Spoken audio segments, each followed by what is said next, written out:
Uma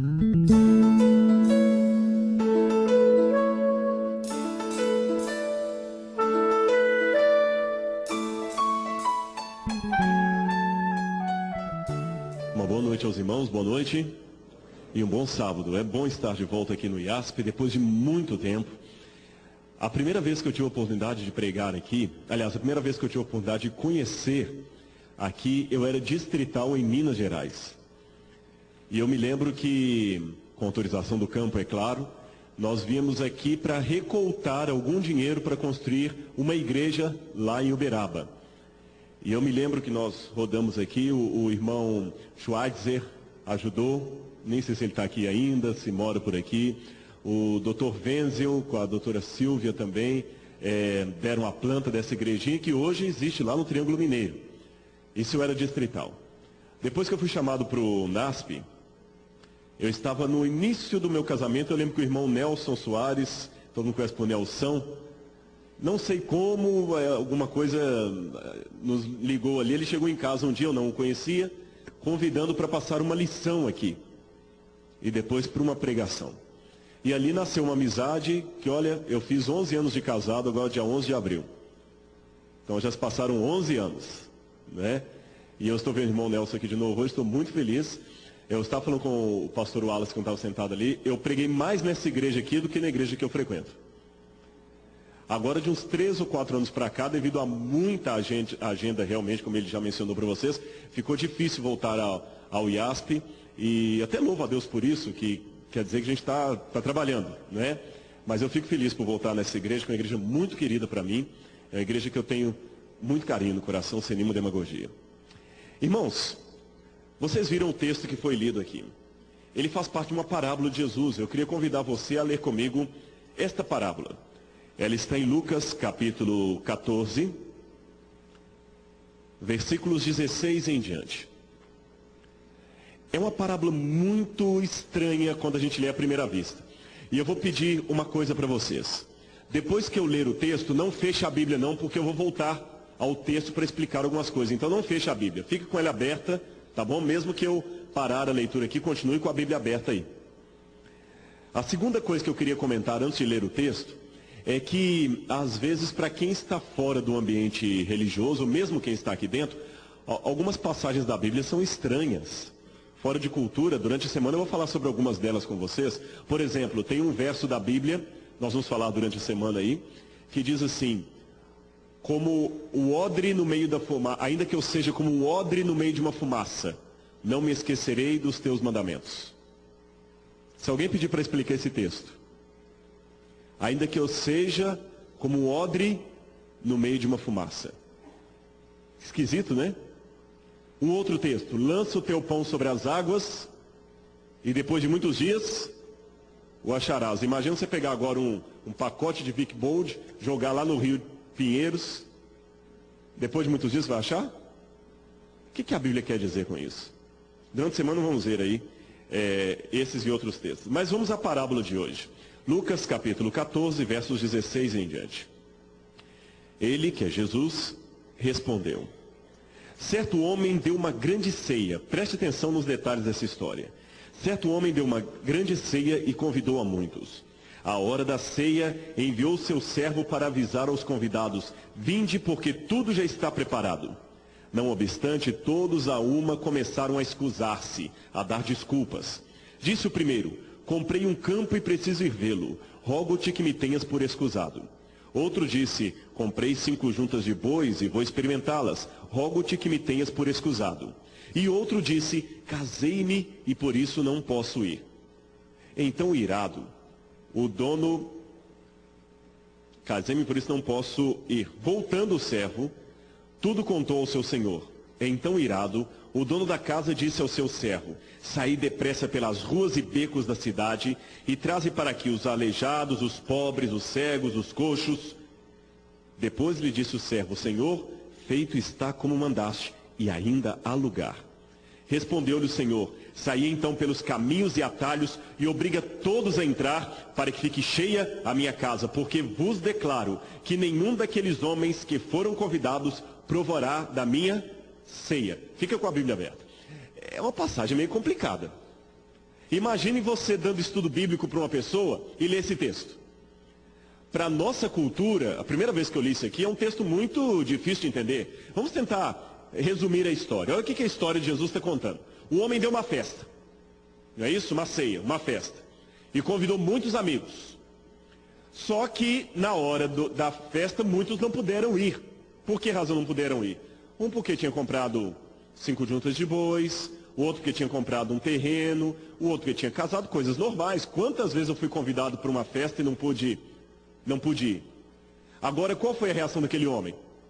Ficou irado, muito irado, com muita raiva, e falou com o empregado: então vai agora pelos becos. Agora imagina, um homem convidando vários de vocês para a casa dele, vocês falam: desculpa, eu não posso ir. Ele fica com raiva, manda o empregado dele sair para debaixo da ponte aí, pegando tudo enquanto é andarilho, mendigo, sem teto. Olha, traz todo mundo aqui para dentro de casa. E quando o rapaz enche a casa, ele fala assim: não tem lugar, então vai e busca, mas muita gente você vê na rua. E aqueles que eu convidei nunca mais vão comer da minha comida. Se fosse na nossa cultura, esse homem mereceria o quê?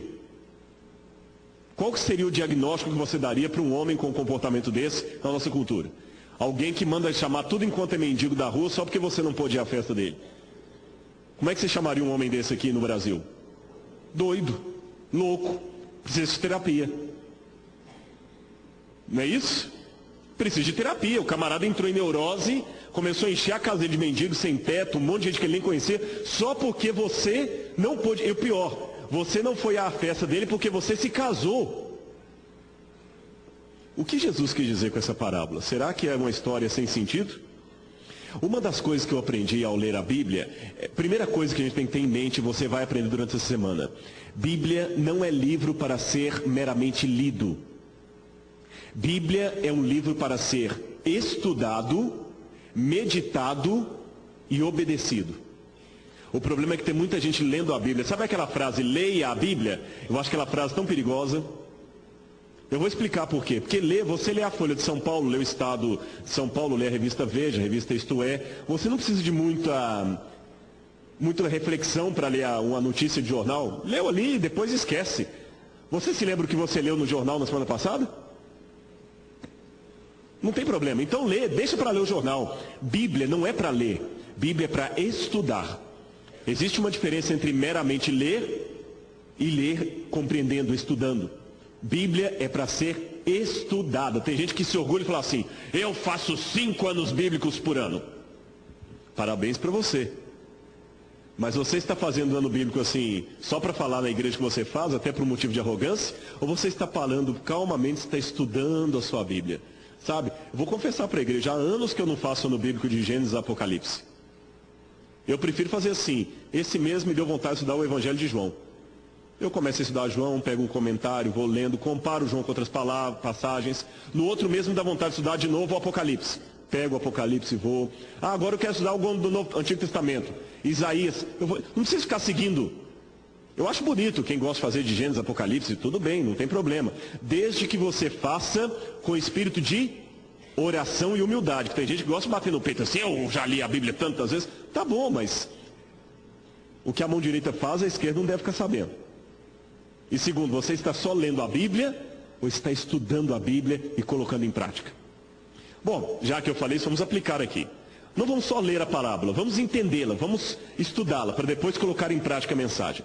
Uma das coisas que eu aprendi quando você tem uma passagem difícil da Bíblia é olhá-la dentro do contexto. O contexto, por isso que quem que leu aqui mesmo na frente? Foi você, né? Como é que é seu nome? Foi a Naila. A Naila leu aqui que alguém falou assim: bem-aventurado aquele que come o pão no reino de Deus. E Jesus contou essa parábola respondendo a alguém. Vire a página da sua Bíblia, se ela tiver com a mesma disposição. Você vê que no capítulo 14 me explica o contexto dessa parábola. Olha o que diz o capítulo 14, verso 1. Aconteceu que ao entrar ele, Jesus, em que dia da semana? Num sábado, na casa de um dos principais fariseus para comer o pão. Opa, espera aí. Jesus entrou em que dia da semana? Sábado, na casa de um dos principais fariseus. Interessante porque aparentemente parece que Jesus só ficava com os pecadores e publicanos.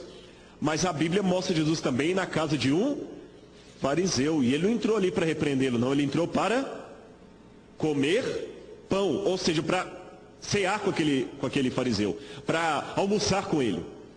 Então os fariseus eram simpáticos a Jesus. E de fato, vou revelar uma coisa que muita gente talvez nunca tenha percebido.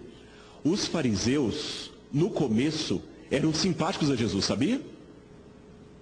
A gente pensa que os fariseus desde o início foram inimigos de Jesus. Não. Havia muitos fariseus que no começo eram amigos de Jesus, simpáticos de Jesus. Tanto é que Jesus vai comer na casa de um deles.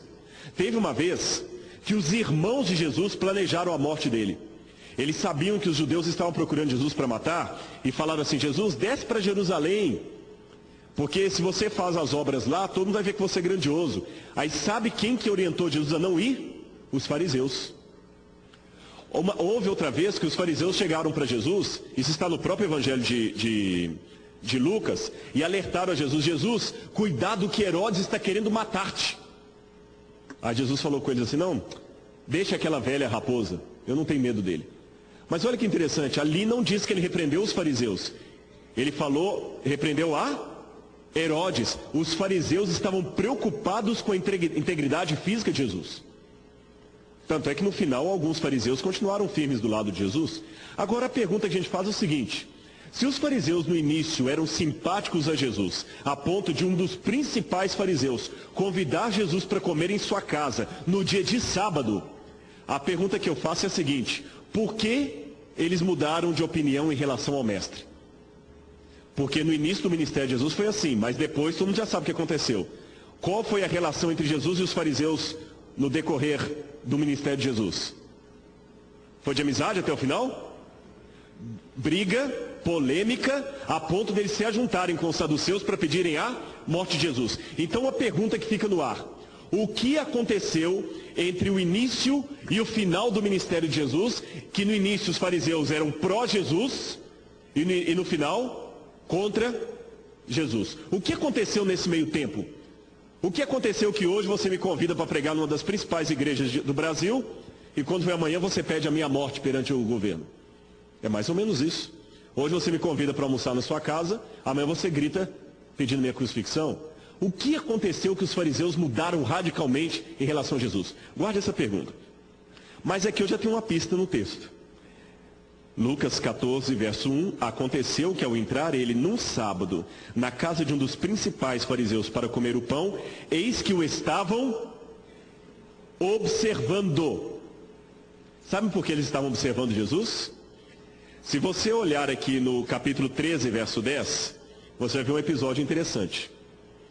13, verso 10. Jesus ensinava em que dia da semana? Num sábado, numa das principais sinagogas. Aí quando Jesus estava ensinando na sinagoga, sabe o que aconteceu? Uma mulher que 18 anos estava possessa de uma enfermidade, apareceu na sinagoga. E Jesus, vendo aquela mulher, falou: mulher, você está livre da sua enfermidade. Imagine, num sábado, Jesus pregando na sinagoga. Jesus era importante. Ele ia para a sinagoga e o colocavam para falar. Aí apareceu na sinagoga uma mulher doente. Jesus a curou no dia de sábado. Quando Jesus a curou no sábado, aí os fariseus e os rabinos bateram palma para Jesus. Não é isso? Homenagearam Jesus. É isso que a Bíblia diz? Não é? O que eles fizeram? Ficaram revoltados porque Jesus operou uma cura no sábado. Aí, a senhora White diz que é interessante. A senhora White percebe que aqui eles estavam muito presos à lei como algo legalista. Então ela mostra que Jesus aos poucos vai mudando a estratégia. E eles vão mudando em relação a Jesus também. Isso aconteceu num sábado. 8 dias depois, ou seja, no sábado seguinte, Jesus vai almoçar na casa de um dos fariseus. Aí eles estavam observando. Vamos ver se esse homem vai cometer de novo o erro de curar alguém dia de sábado. Aí diz o verso 2, ora, diante deles se achava um homem hidrópico. Eu vou falar o que é essa doença, hidropsia. Então Jesus, dirigindo seus intérpretes da lei e aos fariseus, perguntou-lhes: é ou não lícito curar no sábado? Eles, porém, nada lhe disseram. E tomando-o, o curou e o despediu. A seguir lhes perguntou: qual dentre vós é o filho? Qual dentre vós, se o filho ou o boi cair num poço, não tirará, mesmo sendo em dia de sábado? A isto nada puderam responder. Então note o que aconteceu. Jesus estava num sábado pregando na sinagoga, apareceu uma mulher doente. Jesus fez o quê? Curou a mulher. Os fariseus e os judeus ficaram o quê? Decepcionados, porque Jesus operou uma cura dia de sábado. Em outras palavras, aquele Jesus que era interessante para o partido, começou a deixar de ser. Porque Cristo tinha atitudes que, para o contexto da época, não eram politicamente corretas.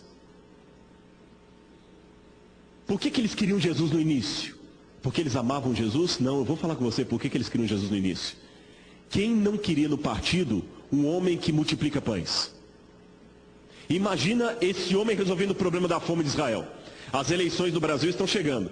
Imagina Jesus hoje se filiando ao PT, ao PSDB ou a qualquer um desses partidos aí. Um homem que fala bem, que as multidões o seguem, que tem poder de andar sobre as águas. Todo mundo quer esse homem no meio deles? Lógico. Claro que querem. Todo mundo quer esse homem. Mas Jesus começou a perceber que eles estavam mais interessados no que eles poderiam obter politicamente e socialmente com Jesus, e não a amar a Jesus. Por isso que no sábado seguinte, eles aprontaram uma armadilha. Colocaram um homem hidrópico ali, não é bem uma armadilha, deixa-me corrigir. Eles colocaram aquele homem doente ali para ver se Jesus tinha se arrependido da, entre aspas, bobagem que ele fez no sábado passado, criando um escândalo de curar uma mulher no sábado. Será que ele mudou? Será que ele aprendeu que aquilo não é muito politicamente correto em nosso meio? E Jesus novamente cura aquele homem. Só que quando Jesus cura aquele homem, aqui diz uma coisa, que Jesus reparou, verso 7, como os convidados escolhiam os primeiros lugares. Aí Jesus falou com eles assim: gente, eu vou dar uma dica para vocês. Quando vocês forem para uma festa, não busquem sentar no primeiro lugar, não. Senta no último. Porque se você for importante, vai ser bacana. Alguém fala assim: não senta atrás não, seu lugar é aqui na frente. É melhor do que você sentar na frente e alguém falar: desculpa, esse lugar é para alguém mais importante. Jesus estava percebendo que aqueles homens queriam por demais ser exaltados. Eles estavam preocupados com o que eles iam ganhar socialmente, financeiramente, politicamente, tendo Jesus do lado deles. Agora eu vou mostrar para vocês o contexto histórico de tudo isso aqui. Aqui eu tenho uma foto que eu tirei no Egito com um beduíno. E sabe que o beduíno, ele é como se fosse uma cápsula congelada no tempo, em termos culturais. Porque o beduíno, ele ficou no deserto, mais do que o judeu ainda. Porque o judeu teve um problema cultural. Como os judeus passaram a maior parte, desde o ano 135, quando Bar Kokhba é expulso com todos os judeus lá de Israel, até 1947, quando você tem a criação do Estado de Israel, durante todo esse período, os judeus ficaram praticamente na diáspora. Já havia uma diáspora antes disso, é claro, desde o cativeiro babilônico, mas assim, grosso modo, não havia Israel. Não havia Israel. Então os judeus tiveram uma influência muito grande da Europa. Os beduínos não, eles ficaram lá na terra. Então até hoje você vai conviver com os beduínos, eles ainda comem como no tempo patriarcal. Eles ainda têm costumes como na época patriarcal. Muitos deles moram em tendas, como Abraão morou em tendas. Então é interessante viver com esse povo. É como alguns índios que ainda têm culturas de antes dos portugueses chegarem aqui no Brasil. Então, arqueologicamente falando, é interessante um diálogo com os beduínos que se aprende muita coisa. Então, algumas coisas que eu aprendi. Aqui está a tenda. Perdão, eu bati aqui. Ali está a tenda dele, né, onde ele mora. E uma coisa interessante com esse pessoal, como eles são hospitaleiros com pessoas que chegam de fora. E como eles se ofendem se você não aceitar comer com eles. Sabe por quê? Eu vou explicar a você. No Oriente Médio, no deserto, o pão e a água são escassos. Não tem pão para todo mundo. A comida não é farta. Não tem agricultura. Só para você ter uma noção, vou mostrar algumas coisas que as pessoas às vezes não sabem. Na época de Jesus, isso para aqueles defensores que tem que comer carne, senão você vai ficar doente, né? Tem gente que fala assim: tem que comer carne todo dia, senão vai ficar desnutrido, né? Se fosse assim, era para Israel inteiro ter morrido. Porque na época de Cristo, se comia carne 2, 3, no máximo 4 vezes por ano. Não se comia carne vermelha todo dia.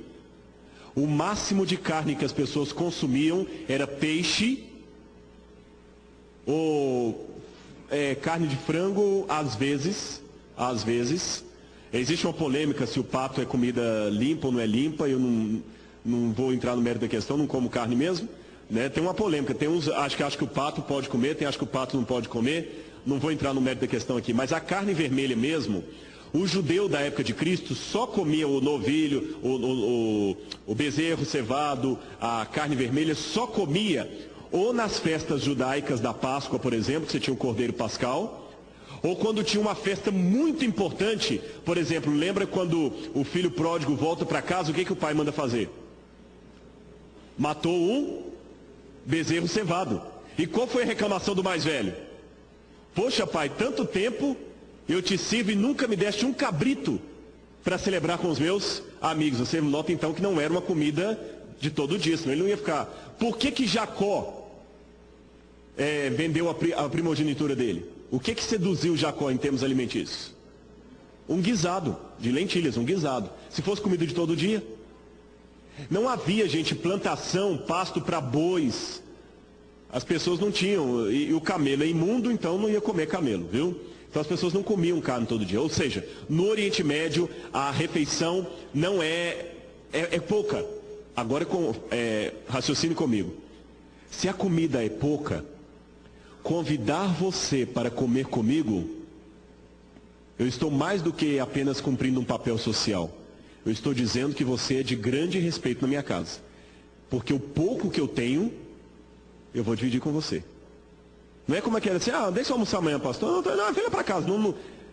Não tem para todo mundo. Então, se eu te convido para comer comigo, você é realmente uma pessoa muito estimada. E eles tinham isso. Eu vou mostrar uma foto meio rara. É difícil isso aí, viu? Porque os beduínos, eu fiquei uma vez no Sudão com um beduíno, que eu vou contar para vocês o modo de comer deles, que não é muito fácil não, sabe? Ele tinha 4 esposas. 4 esposas. Eu não vi nenhuma. Não podia ver. Ele trazia comida para a gente comer ali junto, e era o seguinte, a gente sentava, depois eu vou mostrar uma foto dessa aí para vocês. Eu não tenho as minhas fotos mesmo, porque eu fui roubado a câmera no Egito, uma longa história, eu saí do Sudão, fui para o Egito, a câmera foi roubada. Mas eu tenho uma foto que ilustra o que eu vou dizer. A gente sentava no chão para comer, ele trazia a bacia assim com a comida, e embora eu seja vegetariano, naquela situação ali eu comi carne, porque só tinha aquilo para comer. Pepino, carne e arroz. Pepino, carne e arroz. Às vezes eles colocavam alguns outros grãos por cima assim, e trazia assim, tudo numa panela, a gente sentava no chão e todo mundo comia com a mão no mesmo prato. Eu lembro que no primeiro dia foi horrível, sabe? Eu pensei em tudo Aí eu lembro que é interessante, nunca estenda a mão esquerda para o muçulmano. Sabe por quê? Na cultura deles, deixa eu contar isso aqui rapidamente para vocês. Na cultura deles é assim, a mão direita é para tocar na comida, a esquerda é para fazer higiene pessoal. Então, por exemplo, se você está num país totalitário como o Afeganistão, quando o Talibã dominava lá, se uma pessoa roubava, por exemplo, o que eles faziam? Cortavam a mão dele. Porque cortando a mão dele, ele vai ser obrigado a comer com a mesma mão que ele limpa o corpo. Aí se torna nojento comer junto com ele. Enquanto todo mundo está comendo aqui no mesmo prato, a família, ele está comendo isolado, está completamente excluído. Então é interessante, para mim era ruim comer no mesmo prato que o homem, para eles era uma coisa de... Mas vai, né? Assim a gente vai, mas foi muita coisa interessante. Essa foto aí eu tirei no Egito, eu consegui fotografar essa menina muito rápido com o irmão dela aqui, mas porque ela ainda não tinha menstruado, então podia se aproximar da gente. Se fosse uma outra moça, não poderia. Então a gente tirou, eles são do beduíno, eles não tomam banho, esse pessoal. Não tem água, gente, não toma. Quando eu fiquei no Sudão lá 15 dias, no deserto de Baiuda, que é Port Said, eu não tomei banho também. Vocês pensam o quê? É, por isso que a esposa não vai. Aliás, ela mandou um abraço para vocês, ela não pôde vir hoje, porque ela chegou da USP, já eram 5 e pouca da tarde, e eu pensei que era às 7 horas que era o culto aqui, então Até que eu fosse em casa com ela, não nos daria tempo de ela voltar. Mas no final de semana que vem, ela vai estar conosco aí, se Deus quiser, para a gente finalizar a semana junto. Mas aqui eu tenho uma foto de beduínos que mostra como é que eu comi com eles. Todo mundo come com a mão, olha. Aliás, tem até uma historinha que alguém conta, que uma vez chegou um missionário desses países aí, e viu todo mundo comendo com a mão e ficou com um pouquinho de nojo. E falou assim, é assim que vocês comem aqui? Aí o sujeito falou assim, é assim, senhor, mas fique tranquilo que nós nos preocupamos muito em lavar a mão antes de tocar no alimento. Só que é uma diferença. A minha mão foi muito bem lavada por mim. Eu sei onde ela esteve nas últimas horas. E a minha mão só passou na minha boca. Agora a colher que vocês usam lá no seu país, você não sabe como é que foi lavado, você não sabe em quantas bocas passou. Isso para mim que é nojento. Então, questão cultural, né, gente? Bom, pessoal, o horário está avançadíssimo. Eu deveria estar fazendo a oração final agora. Dá para segurar uns 15 minutos aí? Para eu fechar isso aqui? Vamos lá. Outra cena de beduínos comendo no deserto aqui, olha. Como é que eles, todo mundo participando do mesmo pão. Aqui numa casa, foi assim que eu comi. E eles dão esse bendito desse chá. Num copo só. Se alguém aqui, eu não sei quantos já foram para Israel ou para o Egito, tem muita gente que deve ter viajado para lá.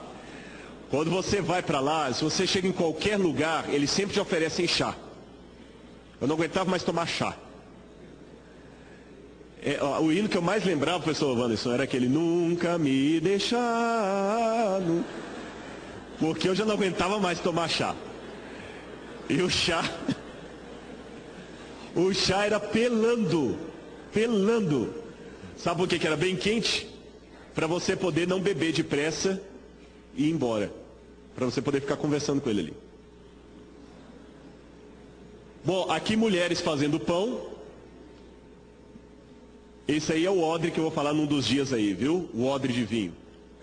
E aqui alguns pratos da época de Cristo, são pratos originais. No nosso museu lá de arqueologia do NASP, nós temos alguns pratos originais da época de Cristo. Mas deixa eu mostrar uma cena de ceia.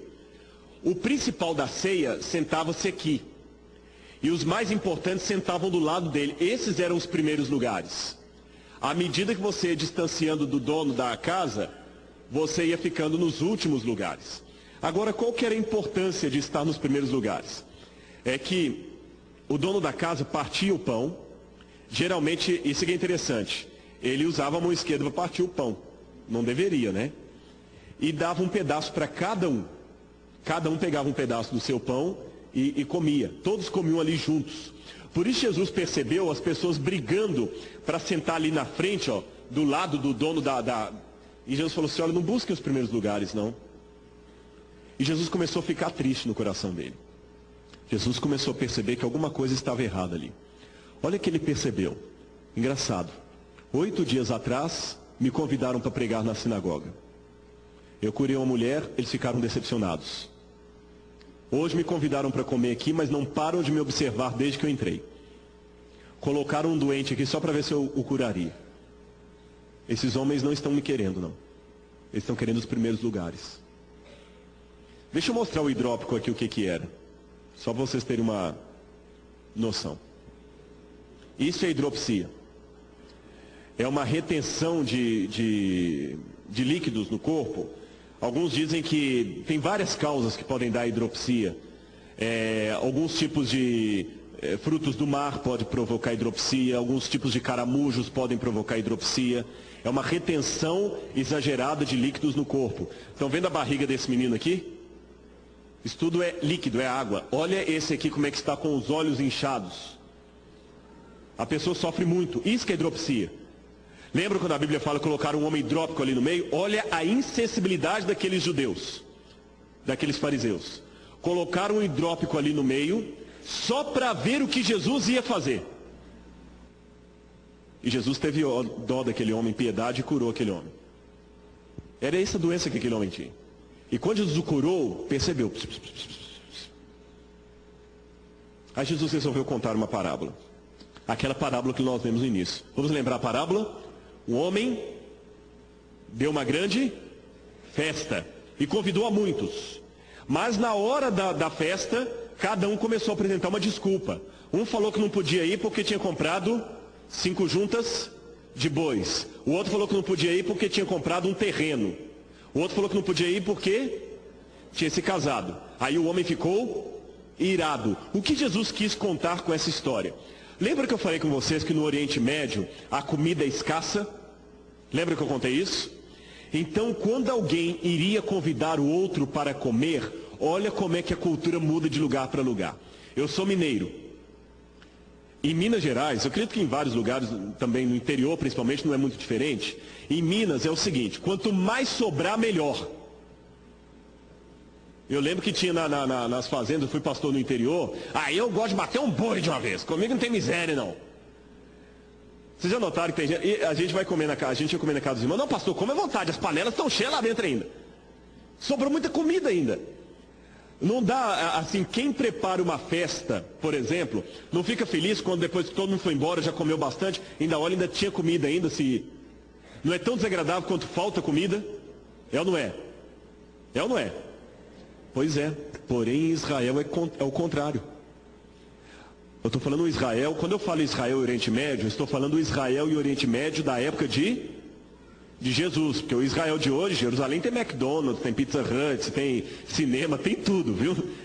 Eu estou falando da Jerusalém daquele tempo, Israel daquele tempo, eu estou falando de Israel cultural, né? O de hoje você tem de tudo lá, você tem tudo que você imagina, você tem, a globalização tá aí, chegou para ficar.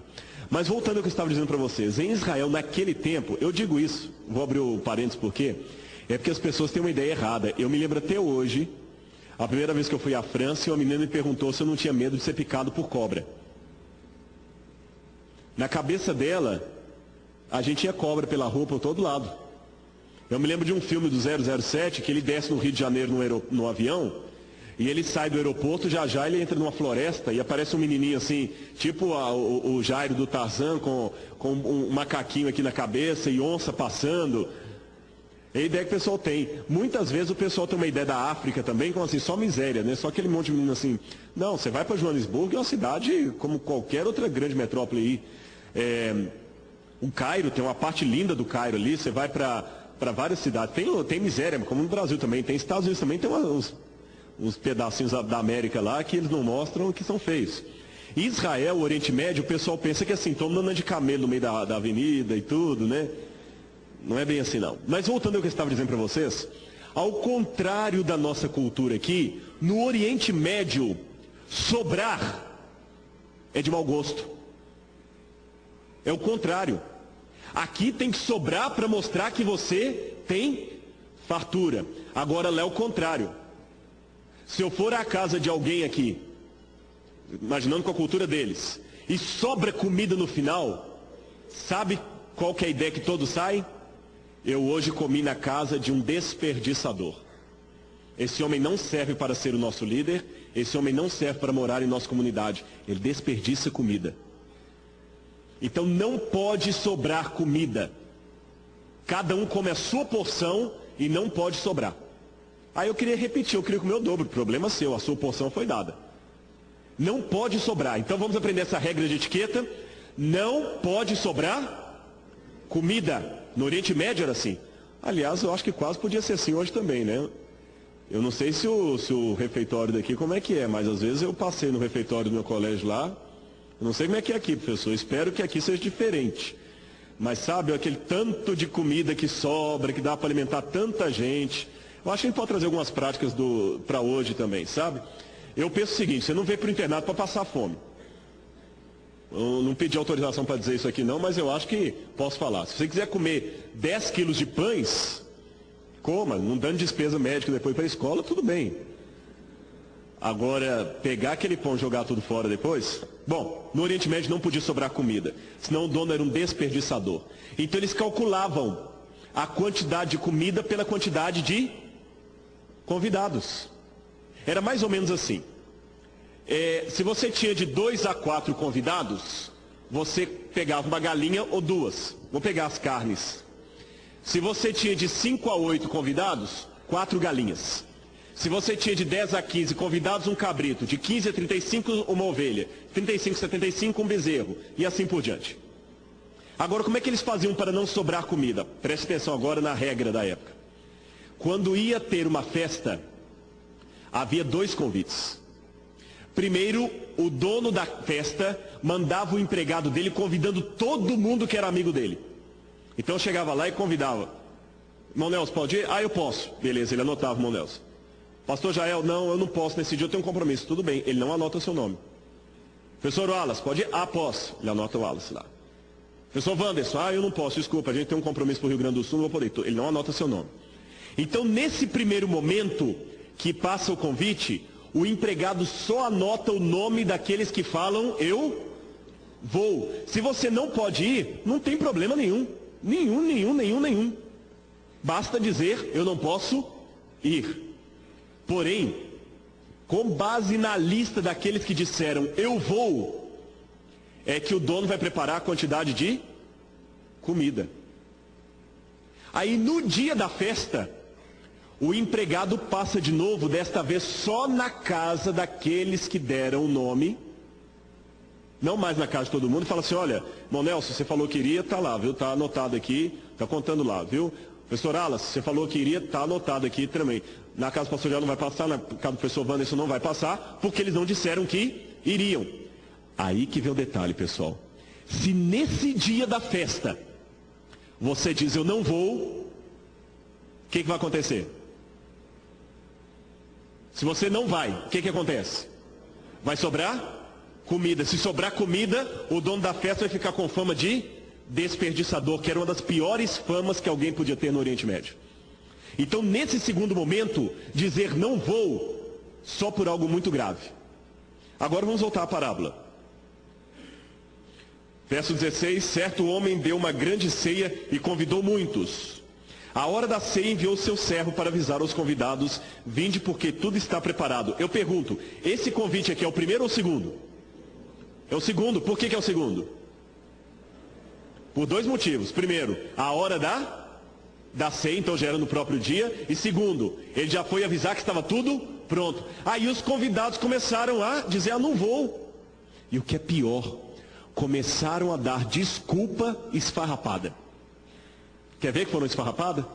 O que um deles falou que não podia ir? Porque tinha comprado uma junta de bois e precisava experimentá-los. Gente, não faz sentido isso. Sabe o que significava naquela época comprar uma junta de bois e não experimentar? É como se eu falasse assim, eu não posso ir porque eu comprei um carro usado por telefone e agora eu vou lá buscar o carro que eu comprei de um desconhecido. Eu li no jornal aqui que estava vendendo um Vectra 2000, eu comprei e vou lá buscar agora. Alguém compra um carro usado por telefone sem testar o carro primeiro? Já até depositou o dinheiro na conta do sujeito. Alguém faz isso? Isso é o quê? Desculpa. O outro deu outra desculpa pior ainda. Eu comprei um terreno e agora eu vou ver o terreno que eu comprei. Você compra uma casa por telefone, sem ter visto a casa, deposita o dinheiro na conta do sujeito, depois vai ver a casa?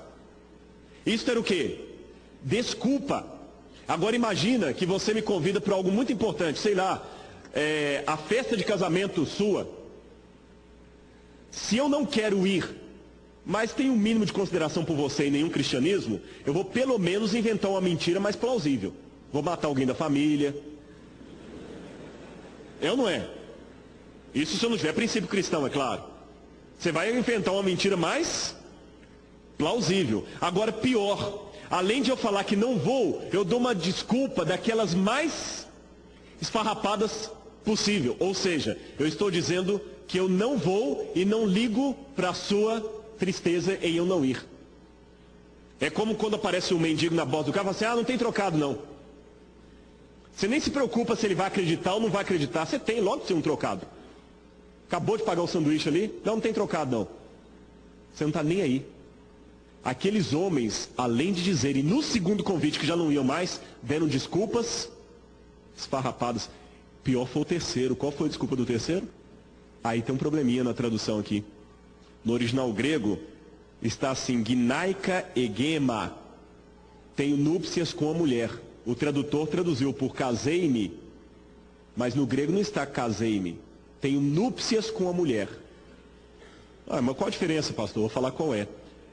Pela ética do Oriente Médio, a mulher nunca era citada em público. Lembra que eu falei que eu não podia ver as mulheres daqueles homens lá? Quando ele fala tenho núpcias com a mulher, ele não está falando da esposa dele. Ele está falando de uma garota de programa. Essa tradução casei-me, por isso não posso, não está muito bem traduzido. Ele está dizendo no grego, tenho núpcias com a mulher. O tradutor pensou, núpcias com a mulher, casei-me. Não, se fosse a mulher dele, não mencionaria em público, que é desrespeitoso para ele. Esse tenho núpcias com a mulher quer dizer, eu tenho uma garota que eu conheci, eu vou ficar com ela hoje à noite, não vou à sua festa. Ou seja, todos os três não foram e apresentaram desculpas sem se preocupar se estava ofendendo ou não o dono da casa. Pergunta que eu faço para terminar isso aqui. O que aconteceu entre o primeiro convite e o segundo que eles mudaram tanto de posição? No primeiro, eles falaram, eu vou. Na hora da festa, todo mundo começou a pular fora. Sabe o que Jesus estava querendo ensinar com isso? A situação daqueles próprios homens que estavam ali. Vocês, fariseus, no primeiro momento também disseram que estariam comigo. Mas depois vão começar a pular fora, apresentando desculpas terríveis. E o que aconteceu com os fariseus entre o primeiro momento e o segundo? Jesus começou a ficar desinteressante. Eu quero terminar meu sermão nesta noite, que é apenas uma introdução às coisas que vamos falar nessa semana, levando você a pensar um pouquinho comigo. Presta bem atenção aqui agora. Vamos todos atentar aqui. Por que você está aqui hoje? Eu sei que Jesus em breve voltará. Um dia os adventistas do sétimo dia bateram a minha porta e disseram isso. Jesus em breve voltará. Eu acredito, acreditei, continuo acreditando, me batizei e hoje estou feliz proclamando essa verdade. Mas sabe que tem um perigo nessa mensagem da volta de Jesus? Sabe que eu tenho um receio? Sabe qual que é o meu medo? Jesus em breve voltará, prepare-te, cuidado. Olha, o decreto dominical está para sair, cuidado, cuidado. Você já tomou sua decisão, Jesus está para voltar, Jesus está para voltar. E se ele não estiver para voltar agora? Vocês já viram, eu fico preocupado, eu vou ser sincero com vocês. Há tempos eu parei com esse negócio de ficar estudando, tem gente que é Illuminati, é decreto dominical, é ordem secreta que está acontecendo nos Estados Unidos. Para com isso. Eu tenho que querer a volta de Jesus porque eu o amo. Eu vou fazer uma pergunta para vocês, adventistas. Daniel tinha que ser mais fiel a Deus do que Abraão porque ele estava mais próximo da volta de Jesus?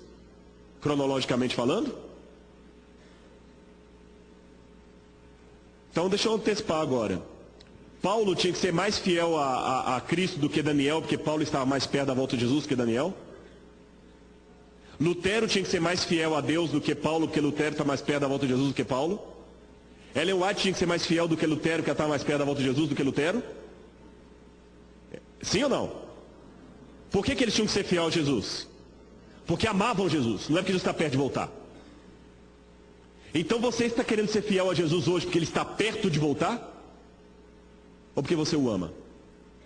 E se de repente eu descubro agora que Jesus vai voltar daqui a 50 anos? Aí eu vou relaxar com a reforma de saúde, vou relaxar com um monte de coisa, porque... Não, se eu souber que Jesus vem no ano que vem, que o decreto dominical está para sair, não, eu vou reavivar e vai ser um negócio, pastor, jogar fora tudo enquanto é coisa que não presta. Ah, só daqui a 50 anos dá para aproveitar um pouquinho o mundão? Para com isso. Nós devemos desejar a volta de Jesus, não porque nós temos medo. Eu quero ir para o céu não porque é interessante para mim, porque eu amo Jesus. Eu quero estar na igreja, não como os fariseus, porque é interessante socialmente, mas que eu amo Jesus. E eu quero dizer sim, no primeiro e no segundo convite. Estão vendo esse moço aí da foto? Isso foi no Egito também. Um dia eu já estava vindo embora e quando esse pessoal vivia convidando a gente, lembra, toda hora convidavam para comer, aí eu já estava cansado de comer na casa deles lá, e eu lembrava da questão do chá, da mão no prato. Eu arrisquei. Falei, estou indo embora, nunca mais eu ver esse sujeito na vida mesmo. Eu perguntei para ele assim, e se eu não quiser comer com você? Ele fechou a cara e falou assim, você está brincando, né? Eu falei, não. E se eu não quiser? A gente tem que fazer isso às vezes para poder ter um... Eu sabia que estava arriscando ofendê-lo, mas eu queria ter o que eu tenho agora. O que significa se eu não comer com você? Ele tinha me convidado. Ele olhou para mim e falou assim, significa que você me odeia. Eu falei, não, eu aceito comer com você. Entende agora o que significa Jesus convidar você para a ceia celestial? Eis que estou à porta e bato. Se alguém ouvir a minha voz e abrir a porta, entrarei em sua casa, cearei com ele e ele comigo. Outra passagem, não bebereis de novo desse fruto da vide até aquele dia em que havereis de cear comigo na casa de meu Pai. Jesus hoje convida você a cear com ele no céu. Se você disser que não vai, você está dizendo que o odeia. E minha grande preocupação é que hoje vivemos o período do primeiro convite. Os anjos de Deus estão convidando e todo mundo está aceitando. Mas e quando a coisa apertar? Você vai manter o sim que você deu agora? Ou como os fariseus vai mudar completamente? Muitos dos que estão na igreja hoje vão pular para as fileiras do adversário quando a tempestade se aproximar. Eu espero que não sejamos nem eu, nem você. Felizes os convidados para a grande ceia do Senhor. Você é um convidado. Diga sim a Cristo. Amém.